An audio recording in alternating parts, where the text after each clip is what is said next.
السلام علیکم دانش خان آپ کے سامنے آج ایک نئے ٹاپک کے ساتھ حاضر ہے۔ مارشل آرٹ، قدیم مارشل آرٹ، رومن امپائر کی مارشل آرٹ، صحابہ اکرام کی مارشل آرٹ، فارس کے لڑنے کا طریقہ اور دیگر مارشل آرٹ اور لڑنے کے طریقے پر تاریخ کیا کہتی ہے۔ یاد رکھیے گا، صدیوں کا سفر کر کر علوم سینہ بہ سینہ صدیوں کا سفر کر کے آج یہاں تک پہنچی ہے، اور یہ سینہ بہ سینہ سفر کر کے مارشل آرٹ، جنگی فنون یا کسی بھی اعتبار سے پریکٹس کر کے نہیں، صرف اور صرف تحقیق کرنے والے ریسرچر کے ذریعے یہاں تک پہنچی ہے۔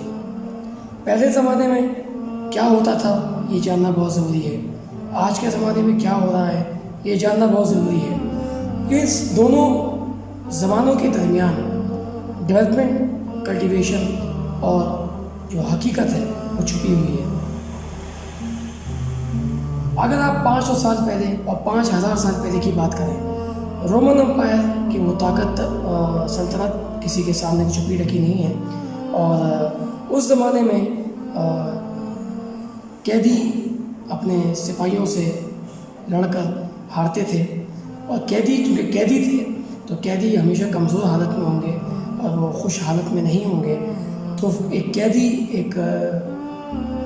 اس وقت کی حکومت جہاں وہ قید میں ہے تو وہاں پر وہ کبھی بھی صحت مند حالت میں لڑ نہیں سکتا، لہذا وہ مقابلہ کرتے تھے۔ رومن امپائر اپنی فوج کے جوانوں کو لڑوایا کرتے تھے قیدیوں سے، اور اس طرح سے وہ قیدی مر جایا کرتے تھے، اور کہا یہ جاتا تھا کہ ایک اکیلا سینک، ایک اکیلا جنگجو رومن امپائر کا لڑنے والا 4 5 پہ اکیلا بھاری ہے۔ وہ زمانہ بھی ایک تھا۔ اللہ تعالیٰ کا ایک نظام ہے، اور وہ نظام یہ ہے کہ اگر آپ رومن امپائر کو دیکھیں، طاقتور لوگ تھے، اس زمانے کی طاقتور ترین لوگوں کے اعتبار سے نظام کو اللہ نے چلایا۔ موسیٰ علیہ السلام اگر دیکھیں تو لوگ جادو کرتے تھے اس زمانے میں، اور جادو سے چیزوں کو حاصل کیا کرتے تھے۔ اللہ تعالیٰ نے اپنے نبی موسیٰ علیہ السلام کو ایک عصا دیا، اور اس عصے کے ذریعے اس جادو کا توڑ ہو گیا اور جادو ذلیل ہو گیا۔ ہر زمانے میں ایک آلٹرنیٹ حق اللہ رکھتا ہے۔ اسی طرح اگر آپ دیکھیں کہ عیسیٰ علیہ السلام، یہ وہ زمانہ تھا جو میڈیکل کا زمانہ تھا، دوائیوں کا زمانہ تھا، حکمت کا زمانہ تھا، اور لوگ دوائیاں بنا کے ایک دوسرے کو حیران کر دیا کرتے تھے۔ وہاں اللہ نے اپنے نبی عیسیٰ علیہ السلام کو پیدا کیا، اور وہ ان کے ہاتھوں میں شفا تھی۔ وہ مردے کو حکم دیتے تھے کہ اللہ کے نام سے اٹھ جا، مردہ بھی اٹھ جایا کرتا تھا۔ کسی کی آنکھیں نہیں ہیں، اس کی آنکھوں پہ ہاتھ پھیرا، اس کو آنکھیں مل جایا کرتی تھیں۔ کہنے کا مقصد یہ ہے کہ مارشل آرٹ ایک ڈفرینٹ سیگمنٹ ہے، لیکن سمجھانے کے لیے کہ ہر زمانے میں اللہ تعالیٰ نے اینٹیٹیوڈ رکھا ہے۔ جس طرح آپ آدم علیہ السلام اور ان کے 2 بیٹوں کے قصے کو پڑھتے ہیں، اور یہ دیکھتے ہیں کہ اس وقت جب ایک بیٹا اپنے دوسرے بیٹے کو، یعنی ایک بھائی اپنے دوسرے بھائی کو قتل کر دیتا ہے، تو اس کو یہ پتہ نہیں ہوتا کہ وہ کیا کرے اس لاش کا۔ یعنی اس وقت سادگی، اس وقت دماغ کی وہ تیزی نہیں تھی جو آج ہے۔ آج لوگ قتل کرنے سے پہلے منصوبہ بنا لیا کرتے ہیں۔ تو اس کو پھر ایک کوے نے یہ اشارہ دیا کہ کوئی چیز اگر موجود ہے اوپر اور اس کو دفنا دیا جائے تو وہ چھپ جایا کرتی ہے، لہٰذا اس نے اس کوے کو دیکھ کر اپنا ایک حساب کتاب بنا کے اپنے بھائی کو دفن کیا۔ پہلی بار دفن کرنے کا اور قتل کرنے کا نظام یہاں شروع ہوا۔ اسی طرح یہ ہتھیار، سوال یہ اٹھتا ہے کہ صحابہ اکرام، رومن امپائر، فارس اور دیگر جنگی فنون سے لڑنے والے ماہروں کے زمانے میں جو ہتھیاروں کا استعمال ہوا کرتا تھا، مارشل آرٹ کا استعمال ہوتا تھا، وہ کیا تھا، کیوں تھا، کہاں سے ہوتا ہوا آیا ہے۔ یہ مارشل آرٹ اور یہ مارشل آرٹ کا ہتھیار کوئی کسی کی وراثت نہیں تھی، کسی ملک اور کسی طاقت اور کسی سلطنت کی سکھائی ہوئی چیز نہیں تھی۔ یہ ایک سسٹم تھا، ایک ہیومن سائنس تھی، یہ ایک انسانی ضرورت تھی۔ اگر کسی آدمی کے ہاتھ میں نیزہ ہے، نیزے کا مطلب ایک 6 فٹ ڈنڈے کے اندر آگے نیزہ لگا ہوا ہے، تو وہ کس لیے تھا؟ وہ دور کھڑے ہو کر، اگر مثال کے طور پہ پانی کے اندر نہیں جانا اسے، تو وہ خشکی میں کھڑے ہو کے پانی سے چیزوں کو کاٹ کے نکال سکتا ہے۔ اگر وہ درخت اس کے ہاتھ نہیں پہنچ رہا ہے تو وہ درخت کے اوپر ہاتھ اپنا بنا اوپر پہنچائے آسانی سے نیزے سے کاٹ لے گا۔ اسی طرح تلوار، اسی طرح دیگر ہتھیاروں کا استعمال تھا۔ یہ اپنی زندگی کے جینے کے طریقوں میں استعمال ہوا کرتا تھا۔ ہم آج اس بات کو ڈیٹیل سمجھنے کی کوشش کریں گے شارٹ میں کہ آخری یہ معاملات کیا ہیں۔ معاملات یہ ہے کہ جو آپ کی مارشل آرٹ جو ہتھیاروں کا استعمال ہے وہ انسانی ضرورت تھی۔ انسانی ضرورت سے مطلب میرا مراد یہ ہے کہ انسانی ضرورت آپ کی روزمرہ کی زندگی کہ آپ کھانا کھاتے ہیں، چمچے سے کھانا کھاتے ہیں، چمچہ آپ کی ضرورت ہے، لیکن چمچہ اگر آپ کے اوپر کوئی حملہ ہو جائے اور آپ کے پاس کچھ نہ ہو تو شاید یہ چمچہ ہی آپ کے لیے مددگار ثابت ہو جائے، آپ اس کا استعمال کر لیں۔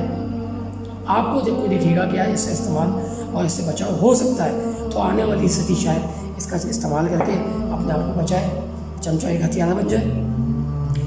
لہٰذا یہ ایک دنیاوی انسانی اور جانوروں کو کنٹرول کرنے کا اور انسان کی اپنی حفاظت کا، اپنی استعمال کا ایک ٹول تھا جو ہر زمانے میں، ہر کلچر میں، ہر ٹریڈیشن میں، ہر ملک، ہر گاؤں دیہات کے اندر الگ الگ استعمال ہوا ہے۔ بات کو سمجھنے کے لیے کہ صحابہ اکرام سے پہلے اگر کوئی سلطنت تھی طاقتور تو وہ رومن امپائر تھی، سب سے پرانی تھی، اسے کوئی نہ توڑ سکا۔ فارس طاقتور سلطنت، اسے کوئی نہ توڑ سکا۔ جب یہ صدیوں کا سفر کر کے آئی اور 1400 سال پہلے آپ علیہ السلام صلی اللہ علیہ وآلہ وسلم اور آپ صحابہ اکرام رضی اللہ تعالیٰ عنہ کا سامنا ہوا تو کمر کو توڑ دیا تو بڑی بڑی سلطنتوں کو۔ تو یہاں یہ اندازہ ہوتا ہے کہ انسانی ضرورت کی چیز جو ہتھیار بن چکی تھی وہ اس زمانے میں جب 1400 سال پہلے سامنے آپ علیہ السلام اور صحابہ اکرام کی آئی تو وہ انسانی ضرورت کی چیز بھی تھی اور اپنے بچاؤ کا ہتھیار بن چکی تھی، کیونکہ صدیوں کا سفر کر کے آئی تھی۔ کلٹیویشن، ڈیولپمنٹ اور اس کو ہم کہہ سکتے ہیں کہ نئے زمانے کی جدت کے حساب سے چلنا۔ آپ کی بات جانتے ہیں کہ صحابہ کرام اور آپ علیہ السلام نے دنیاوی علوم کو یہود و نصارہ سے سیکھا اور ان کو عطیہ دیا، ان سے سیکھا، علم سیکھا، دنیاوی علم سیکھا، کیونکہ دینی، حقیقی، انسانی علم اور خدا کا احکام ان کے پاس موجود تھا۔ لہذا دنیا میں جینے کے جو دوسرے طریقہ تھے وہ سیکھنے پڑی دنیا کے ان ماہر لوگوں سے جو اس چیز کو جانتے ہیں، جیسے کہ تجارت۔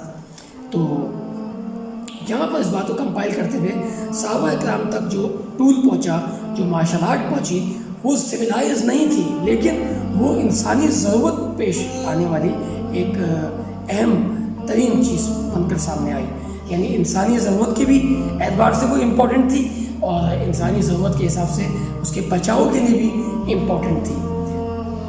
جب یہ صحابہ کرام کے زمانے میں آئی تو صحابہ کرام نے اس کا استعمال جب کیا تو پچھلوں نے بھی استعمال کیا، اگلوں نے بھی استعمال کیا۔ صحابہ کرام میں کیوں اتنی زیادہ اس چیز کے استعمال سے طاقت زیادہ نمایاں ہوئی؟ صرف اور صرف آج آپ مارشل آرٹ کے اندر budo, BUDO، budo is a code word, code of warrior. یہ ایک جنگجو، ایک زبردست واریر کا ایک کوڈ ہے اور وہ اس کوڈ کے اندر اپنی زندگی گزارنے کے طریقوں کو سیکھ کر اپنے آپ کو بودو واریر بناتا ہے۔ صرف مارشل آرٹ ہونا کمال نہیں ہے، بودو واریر ہونا بہت امپورٹنٹ ہے مارشل آرٹ میں۔ عموماً 80 سے 90% لوگوں کو نہیں پتہ یہ بات کہ مارشل آرٹ کے اندر ڈاؤن کیٹیگری یہ ڈفرینٹ چیز ہے۔ Budo warrior, budo is a very important thing in martial art. تو بودو ایک اگر آپ پچھلے زمانے میں جائیں تو کیا تھی؟ صحابہ کرام پر جو ترتیب تھی، جو تعلیم تھی، جو تدریس تھی وہ آپ علیہ السلام سے ملی۔ سچ بولنا، حق بولنا، اللہ کا احکام پہ چلنا، حرام نہ کھانا، حرام نہ کرنا، قتل نہ کرنا، ظلم نہ کرنا اور محنت کرنا اور دیگر ایسے مراسم جو انسانی روح، انسانی جسم کے لیے بہترین ثابت ہو سکتے تھے، وہ تمام چیزیں آپ علیہ السلام سے سیکھی۔ اور پھر اس کے بعد جنگی فنون جسے ہم کہتے ہیں وہ دراصل جنگ کے لیے نہیں، امن کے لیے سکھایا گیا، خود کے بچاؤ کے لیے سکھایا گیا۔ اس سے پہلے مارشل آرٹ، جنگی فنون جنگ لڑنے کا طریقہ تھا۔ صحابہ کرام کے زمانے میں یہ جنگ کو ختم کر کے امن قائم کرنے کا طریقہ بنا، اور اسی لیے آپ علیہ السلام نے اور آپ علیہ السلام کے علاوہ اللہ تعالیٰ نے اس مومن کو زیادہ پسند کیا ہے جو پرہیزگار ہو اور مضبوط جسم اور طاقتور ہو۔